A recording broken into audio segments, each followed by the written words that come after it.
जदि आपंकर कई रिलेटिव बा कई सांग को पुलिस अरेस्ट करुच्ची अरेस्ट कलापर पुलिस थाना में बाड़ा बाड़ी करुच्ची तो यही जगह आप पुलिस अगेंस्ट केमी कंप्लेन करेंगे तो वीडियो शेष पर्यटन देखो जापर तो ये जगह जो पुलिस बाड़ा बाड़ी करुच्ची बाड़ा छा मैंने फिजिकल आसल्ट कलापर आप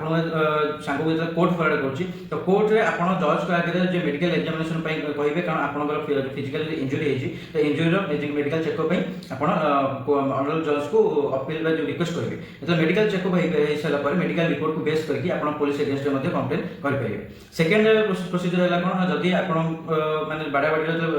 कारण पुलिस स्टेशन में सीसीटीवी लगुच और सीसीटीवी जांच आप मगेबे तो ये जगह पुलिस अगेंस्ट आप